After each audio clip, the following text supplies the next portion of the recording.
The house was too quiet. That kind of quiet that hums in your bones, like something waiting to break.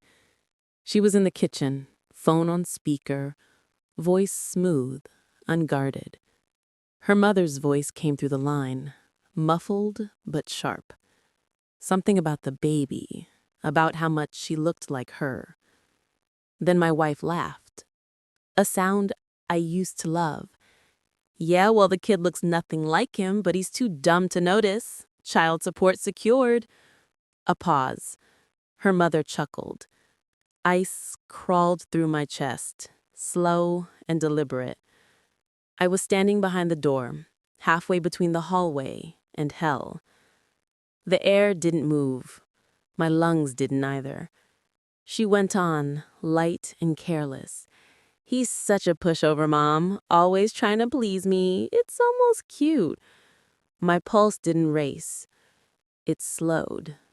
That's how shock works. It freezes the blood before it burns it.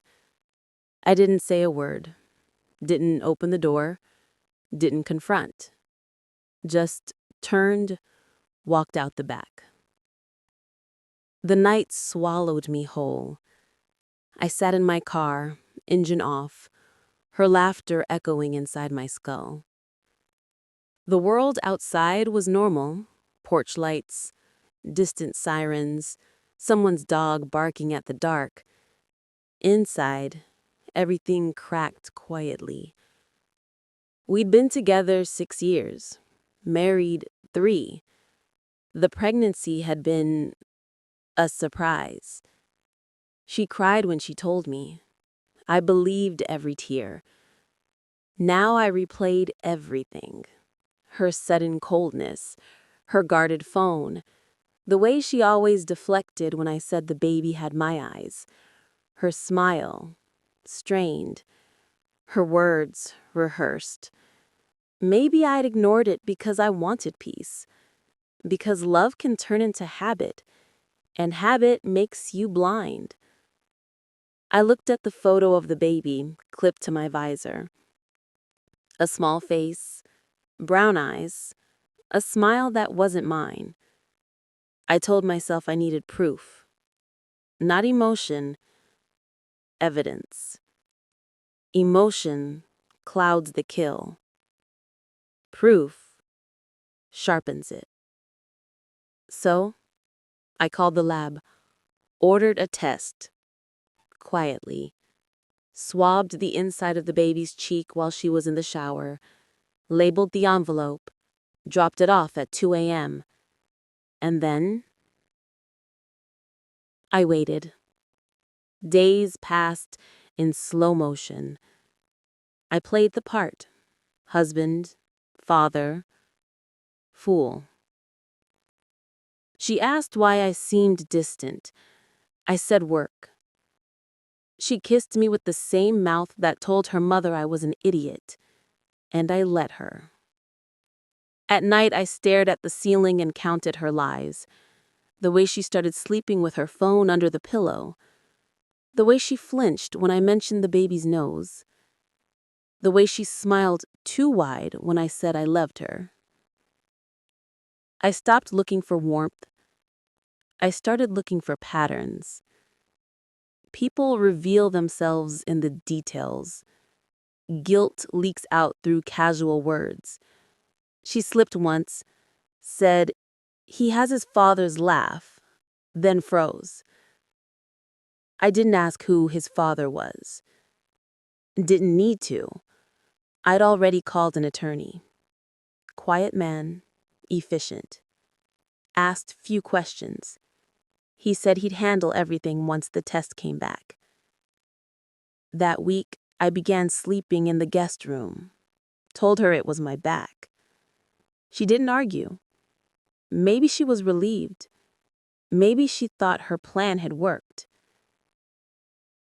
The calm before betrayal is a strange thing. It doesn't feel like peace. It feels like pressure building under glass. The results came in a plain envelope. White, thin, harmless looking. I opened it slowly, hands steady. The words were clinical. Probability of paternity, 0.00%. It didn't hurt. Not the way I expected. It clarified. The attorney called that evening. Papers ready. He asked if I wanted to confront her first. I said no.